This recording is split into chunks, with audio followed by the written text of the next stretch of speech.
The smell of hot, jollof rice still lingered in their hands as Luna clutched the warm food container tightly while Lucy held the cold bottle of water like treasure. Their little feet padded along the dusty sidewalk, weaving through the honks and hollers of the Lego streets. The sun above was harsh, but they were used to the heat. They were used to the noise, the chaos, the stares of pity from strangers and the nights that never truly ended beneath the worn concrete bridge near Oshodi. But what they weren't used to was a voice, weak and trembling, cutting through the crowd like a whisper only they could hear. "Please, my children, help me." They turned their heads slowly. There, crouched near a rusted electric pole, was a man wrapped in a worn-out black coat. His walking stick was chipped. His sunglasses were cracked. His gray hair clung to his head in wild curls, and his lips quivered as he stretched his hand toward them. "I haven't eaten in 3 days. I'm dying." Luna froze. Lucy's stomach twisted in protest. This was their only food for the entire day. They had begged on corners for hours under the scalding sun, dodging security men and mocking teens, counting each coin until they had enough for that one warm container of rice and one precious bottle of clean water. They hadn't eaten since yesterday afternoon, and this food would have stretched until tomorrow night if they rationed it carefully. The thought of giving it away was painful, a betrayal to their hungry bellies. But then Luna remembered something their mother used to say before the accident stole her voice from this world. Kindness isn't what you do when you have more than enough. It's what you do when you don't. She looked at Lucy. Lucy looked back. They didn't speak.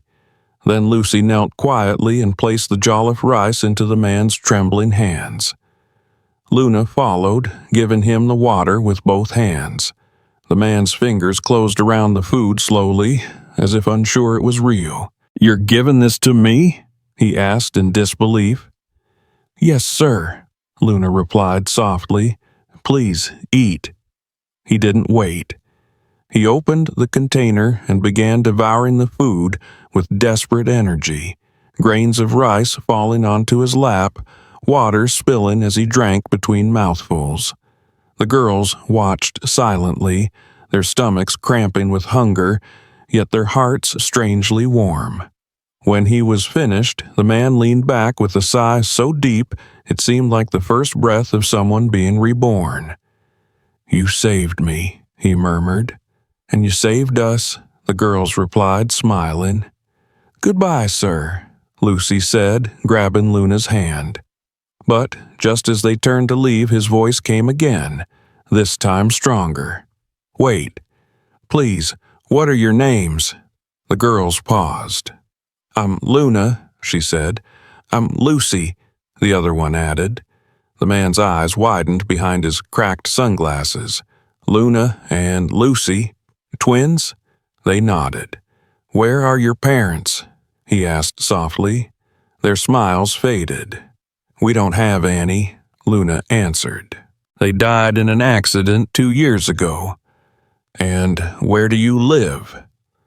Lucy pointed to the distance to the underside of the bridge barely visible beyond the line of honking buses.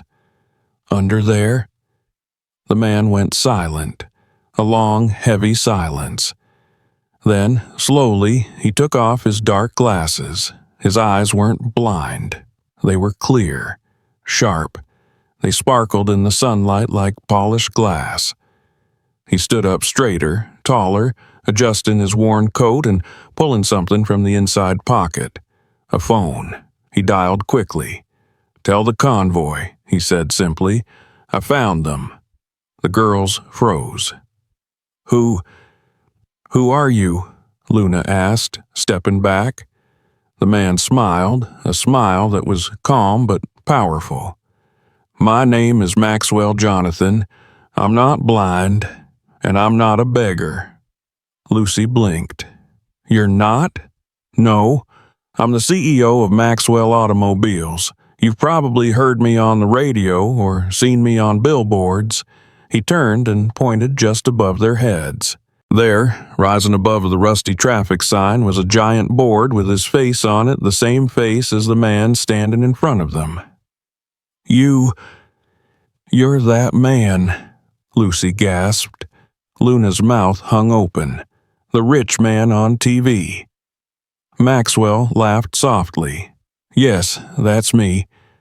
But I wasn't looking for fame today. I was looking for good hearts, real ones, and I found them." He knelt to their level. "You gave me your only food when you had nothing. That's the rarest kind of love." Luna felt tears sting her eyes. "So, what happens now?" Maxwell turned as the sound of engines roared from around the corner.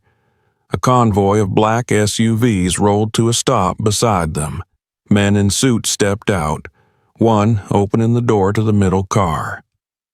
"Come with me," Maxwell said. Lucy hesitated. "But we can't. That's not our car." Maxwell smiled. "It is now.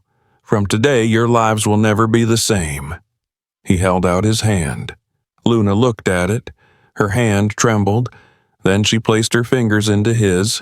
Lucy followed. They stepped into the air-conditioned car, the doors closing gently behind them. The seats were soft. The scent of leather and new beginnings filled the space. Luna looked around in wonder. "Is this real?" she whispered. Maxwell chuckled. "You'll see." The convoy drove through the city, away from the smoke and the chaos, toward the island, toward Leakey. Past the gates, they entered a private road lined with white roses and tall palm trees. At the end stood a sprawling mansion with marble walls, golden gates, and fountains that shimmered in the sunlight. It looked like something from a fairy tale. The car stopped. Staff poured out in neat uniforms. Chefs, cleaners, security guards. But Maxwell didn't let anyone else open the door. He did it himself. "Welcome home," he said. The girls stepped out slowly, not sure if their feet were even allowed to touch the white stone beneath them. A butler reached for their bags, but Maxwell stopped him. "Let them settle first." He led them through the tall glass doors into a world beyond their imagination. Smooth floors that gleamed like water.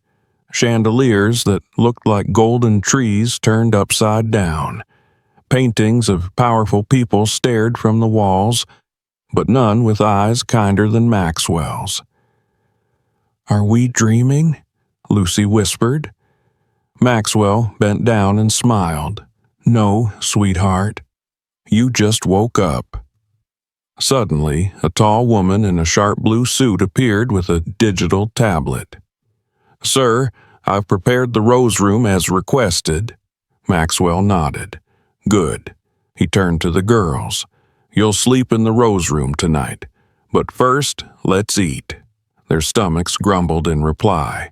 They were led into a grand dining hall, bigger than any building they'd ever entered.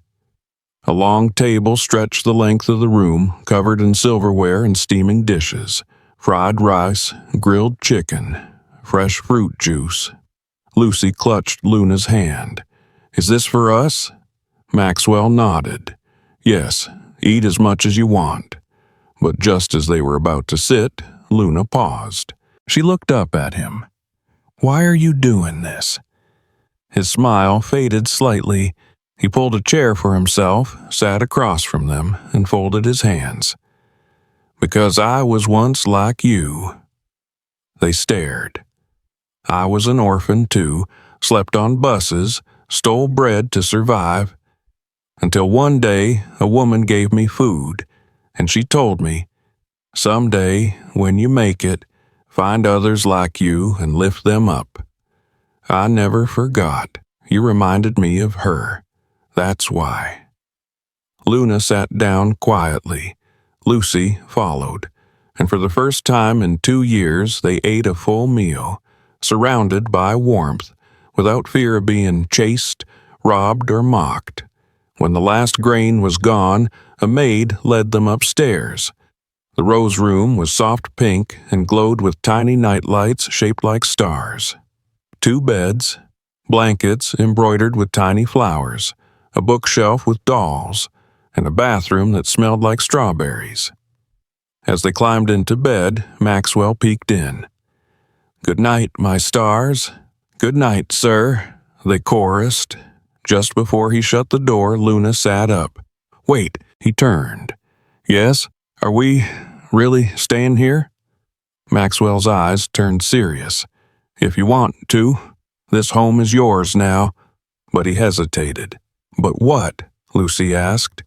"There are people who might not be happy about it." Luna's brows furrowed. "Who?" Maxwell stepped inside. "I have enemies. People who don't like what I stand for. They've tried to destroy me before. Now that you're in my life, I just need to make sure you're safe." Lucy sat up, frightened. "Are we in danger?" Maxwell knelt beside them. "Not yet. But if anyone asks questions about me or where you came from, don't answer. Promise me." They nodded slowly. He kissed their foreheads, stood up, and turned off the light. As the door clicked shut, Luna whispered into the dark, "Lucy? Yes? Do you think this will last?" Lucy was quiet. Then she whispered back, "I hope so." The morning sun poured through the delicate lace curtains of the rose room, casting soft patterns across the pink walls as Luna blinked awake. For a moment, she forgot where she was. The bed beneath her was too soft, the air too still, and the silence too warm. Then she saw Lucy curled up in the bed across the room, a small smile tugging at her sleeping face, and it all came rushing back. The jollof rice, the man on the street, the mansion, the promise. They were no longer beneath a bridge. They were here. In a place that didn't smell of oil and smoke, where no one shouted at them to move along or threw stones at them just for existing. They had a home. For now. Downstairs, breakfast was already being prepared. The scent of plantains and akara filled the halls as staff moved quickly, respectfully. Maxwell had risen early and was in his study reviewing papers, dressed not in a suit, but in a loose caftan and slippers. He looked like any gentle father, not the billionaire whose face adorned half of Lagos. When the girls came down, guided by Mama Ada, the warm and plump head housekeeper, Maxwell smiled and opened his arms. "How did you sleep, my stars?" he asked. Luna ran into his arms. Lucy followed. "We've never slept on something that didn't move before," Luna giggled. Maxwell chuckled, holding them close. "Well, you'll get used to it. You'll get used to a lot of good things." That day, the girls explored the house with wide eyes. The library was larger than any building they'd ever entered, with ladders to reach the highest shelves. The garden smelled of jasmine and mango trees. The pool sparkled like a blue gem, though they dared not touch it yet. Tutors were brought in, women with kind eyes who greeted them with soft voices and patient smiles. They began learning to read, to write, to solve puzzles, and speak in full English sentences without fear of being laughed at. It was magical, like a second chance at life. But even magic carries shadows. That evening, as the sun dipped behind the estate walls, a sleek green car pulled into the compound. The staff straightened instantly, their voices low and eyes cautious. The twins watched from the window as a tall woman in a fitted green dress stepped out, her heels clicking sharply against the stone like warnings. Her lips were painted dark, her hair pulled into a bun so tight it looked painful. Her eyes, sharp as glass, scanned the house like she owned it. "Who's that?" Lucy asked. Mama Ada's smile faded slightly. "That's Miss Monica. She used to work with Mr. Maxwell." Before, before what? Luna pressed. The woman didn't answer, only ushered them away. In the sitting room, Monica stood before Maxwell with folded arms. "These are the children?" she asked, her voice flat, her eyes darting toward the twins peeking from the hallway. "Yes," Maxwell said calmly. Monica's lips curled. "Stray children from the street. You brought them into this house?" "They're not stray. They're mine now." Maxwell's voice was gentle but firm. Monica laughed, but it was not a happy sound. "Do you remember what happened the last time you trusted strangers?" Maxwell didn't flinch. "These girls are different. They always seem different at first," she hissed. The twins shrank back. They didn't know why, but this woman made the air feel cold.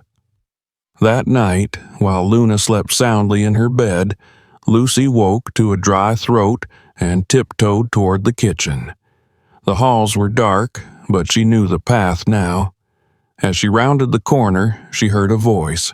"Monica. On the phone. If we don't act fast, they'll take everything. Yes, both girls. The old man's getting soft again. I don't care if they're 5. They're a threat. They cannot stay." Lucy gasped, the glass in her hand slipping and shattering on the tiled floor. The noise echoed. Monica spun around. "You!" Lucy froze. Her legs wouldn't move.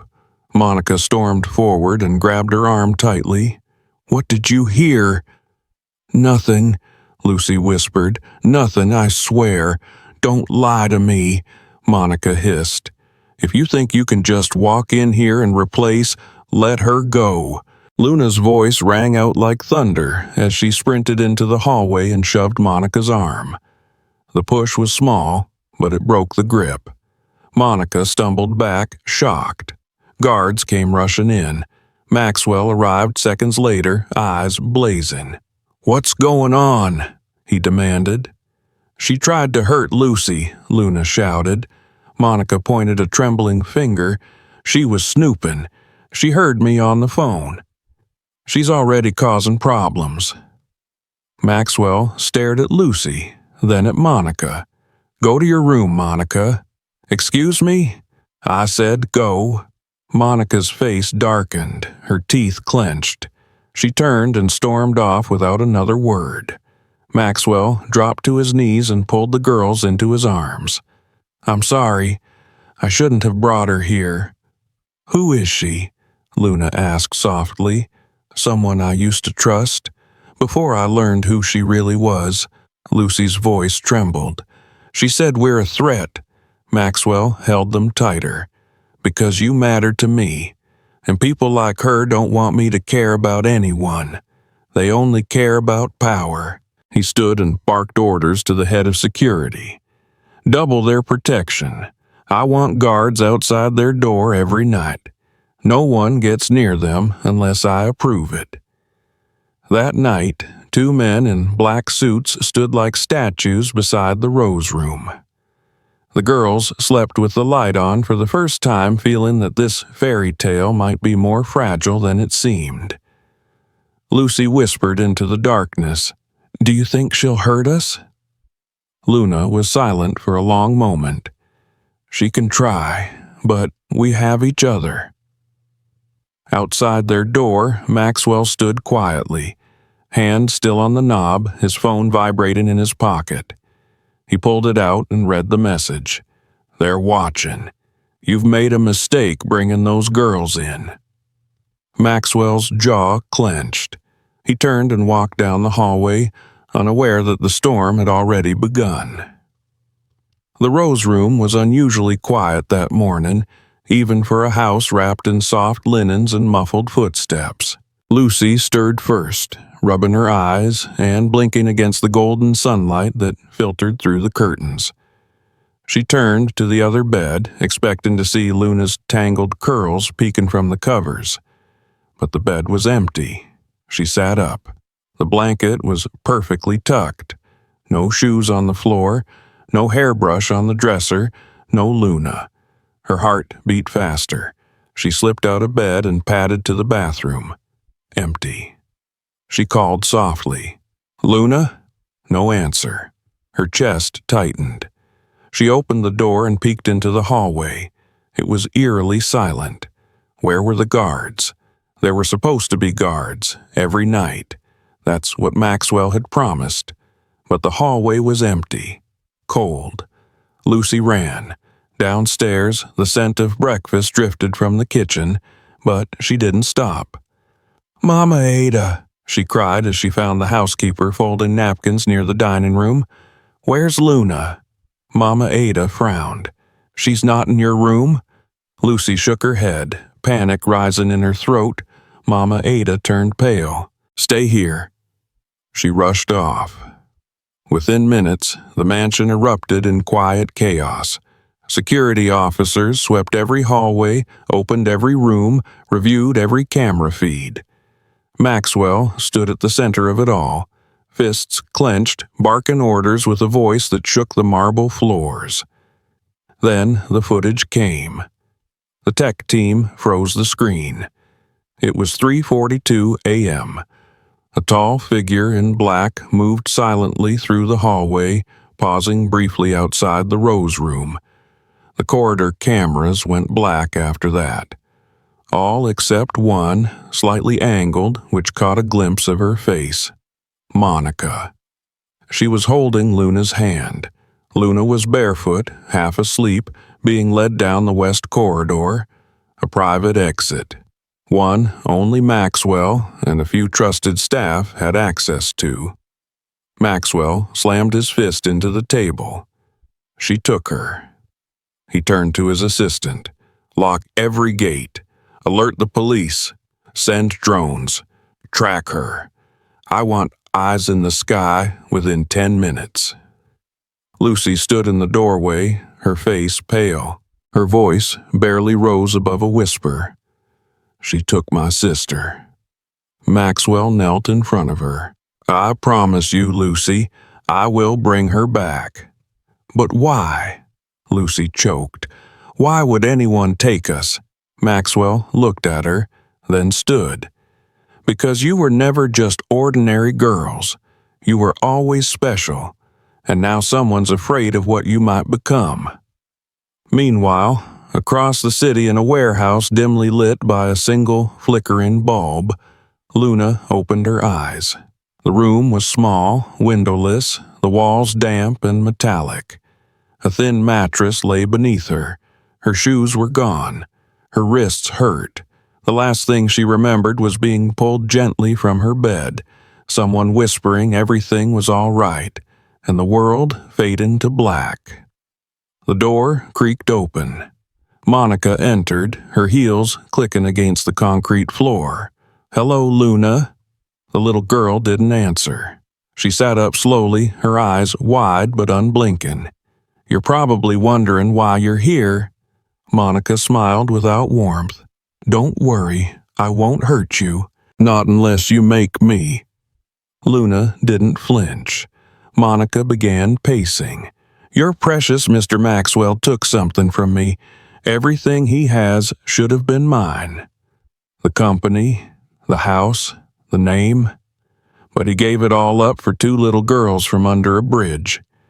Now I'll use you to destroy him. He won't let you." Luna's voice was soft but steady. "He will." Monica raised her phone and tapped the screen. A video call opened. Maxwell's face appeared, drawn and fierce. "Where is she?" he demanded. Monica tilted the phone toward Luna. "Safe. For now." Maxwell's voice shook. "If you lay a finger on her, you'll what? Call the police? File a report? You forget, Maxwell, I taught you the rules, and now I make them. What do you want?" Monica's tone dropped. "Everything. Transfer access to your offshore accounts, the patent rights, and resign from Maxwell Automobiles?" "Or what?" Maxwell growled. "Or you'll never see her again." Then she ended the call. Luna sat back, her small hands clenched into fists. "He'll come," she whispered to herself. "I know he will." Back at the mansion, Maxwell opened a drawer he hadn't touched in 10 years. Inside was a black box. He opened it slowly. An old satellite phone, 2 black gloves, and a military badge with his name etched faintly into the metal. He picked up the phone and dialed. "I need a favor. No questions. Just come." On the other end, a voice replied, "I'm on my way." The sun dipped behind the clouds as Lagos sank into night. But inside the mansion, no one slept. Lucy lay curled in Maxwell's study, refusing to leave the chair until her sister came back. Maxwell stood near the window, unmoving, as dark clouds gathered above, and in the shadows of the warehouse near Ep, Luna heard footsteps. Heavy, coming closer. 2 men entered. One had a scar slicing through his cheek. The other wore a headset and carried a black duffel bag. "She's awake," the scarred one said. "Good. Let's finish this," the other replied. Luna's heart pounded, but she didn't cry. She remembered what her mother had said long ago. Crying doesn't fix the storm. Bravery walks through it. She stood up slowly. The men moved toward her. Then, without warning, the door exploded. Smoke flooded the room. A canister rolled across the floor with a loud hiss. The men shouted, drawn weapons, but it was too late.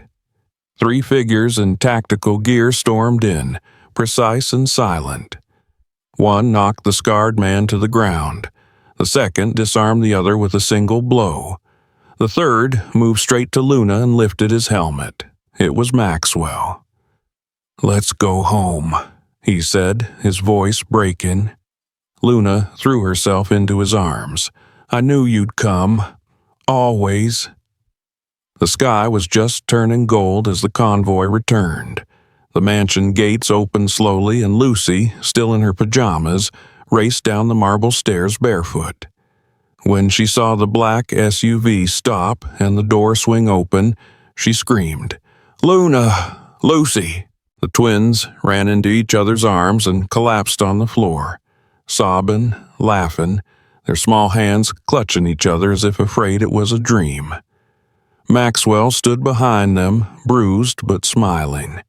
His eyes glistened. Behind him, security dragged Monica from a second vehicle, her sleek hair disheveled, wrists bound, her mouth tight with fury. "You have no idea what you've done," she spat. Maxwell turned. "Actually, I do," she sneered. "You think you've won. Those girls will never belong here. They're just a way for you to feel like a hero." "No," he said quietly. "They saved me." Reporters waited at the gates. Cameras flashed, and Maxwell walked forward to face them. 2 years ago, these girls lost everything. Yet, when they found me on the street, blind and begging, they gave me their only food. That's why they're here. Not because I rescued them, but because they rescued me. They are not my charity. They are my daughters, and they belong in this home, in this life. Monica was dragged away. The sun rose higher, and for the first time in years, the house felt whole again. But for Luna and Lucy, the journey was just beginning. Time moved differently in the mansion after Luna's rescue. It didn't race or drag. It simply softened around them like a warm blanket, allowing the twins to grow into the lives they never thought they could have. Maxwell no longer treated them as guests or children under his care. He treated them like family, the kind of family he had lost and thought he'd never find again. Lucy and Luna blossomed in their new routines. Each morning started with breakfast on the terrace, fried plantains, a cara, and fresh fruit juice served with the kind of gentleness the girls had never known on the streets. Maxwell would read the newspaper while Lucy devoured books on science, and Luna pored over medical illustrations with intense curiosity. Tutors came in 6 days a week. Lucy took to math and coding like a fish to water. By the time she was 11, she had already built her first mobile app, a simple game that rewarded players for kindness. Maxwell showed it to everyone who visited. "My little genius," he would say, eyes twinkling with pride. Luna was no less remarkable. She shadowed the family doctor during visits to community clinics. She helped organize medical supplies, handed over bandages, and once even stayed up late to comfort a little boy who had broken his leg. "She's going to be a doctor," the family nurse whispered to Maxwell one evening. "She already thinks like one." The girls no longer slept curled up for warmth or fear. Their dreams shifted from surviving the next day to imagining the future.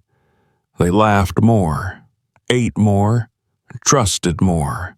Still, even with all the comfort, the safety, the joy, there was a kind of reverence in how they treated their new lives, never wasteful, never entitled, always grateful. Then came the invitations.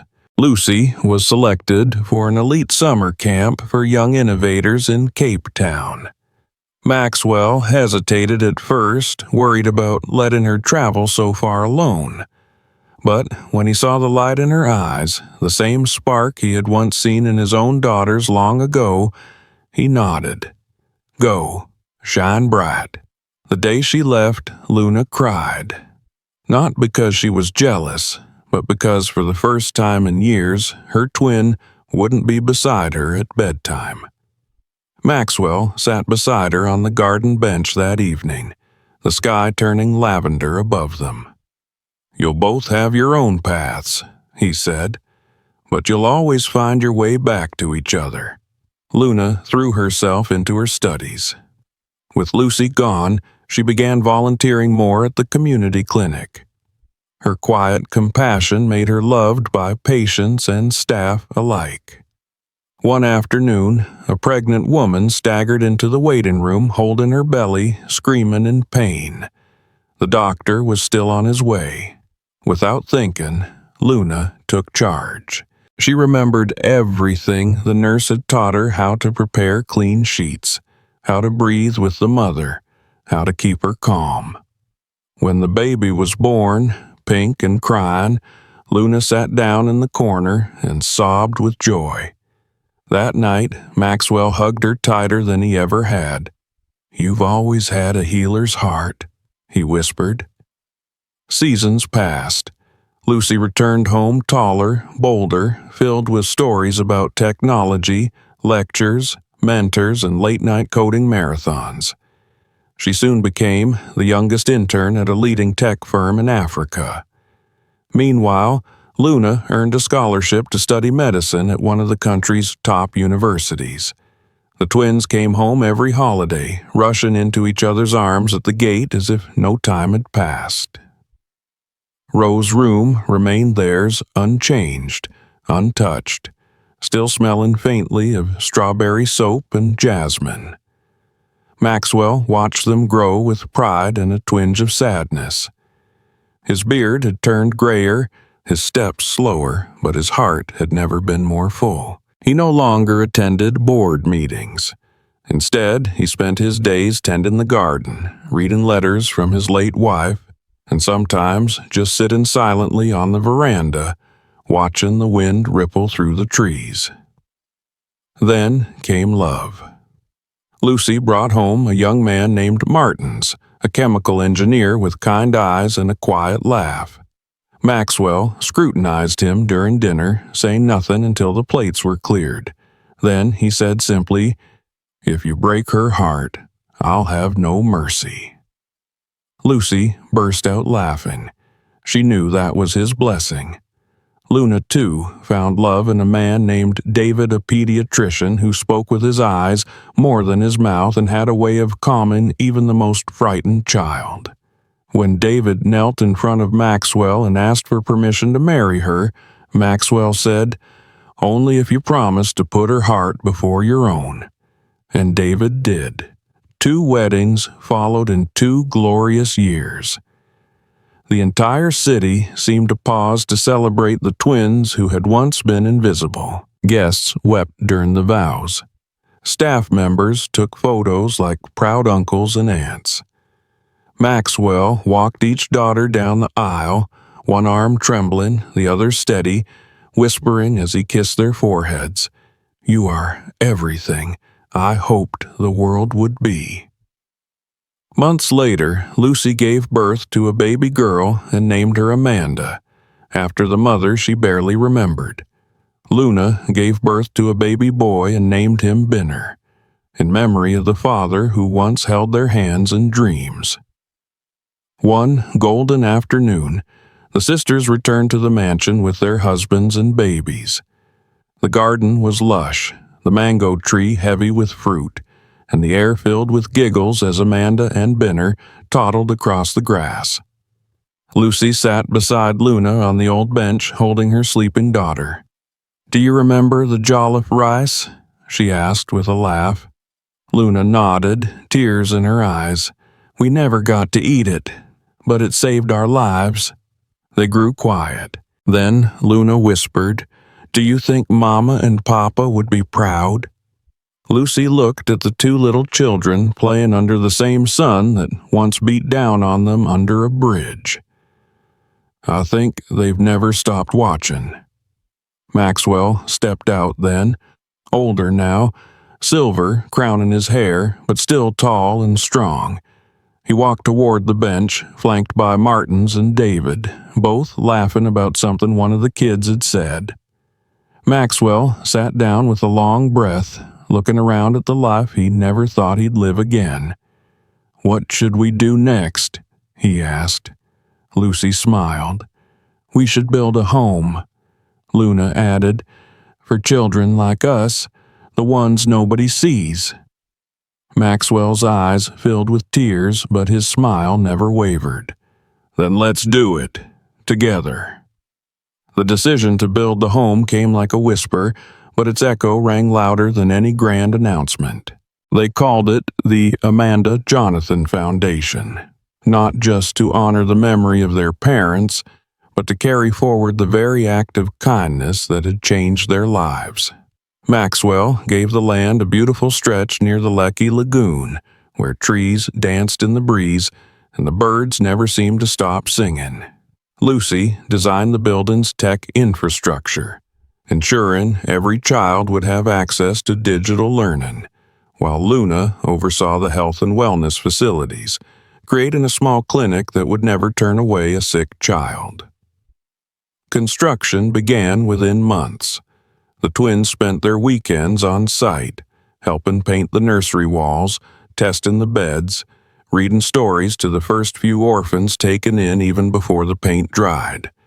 Maxwell watched from his chair under a mango tree nearby, not as a CEO, not even as a guardian anymore, but as a father made whole.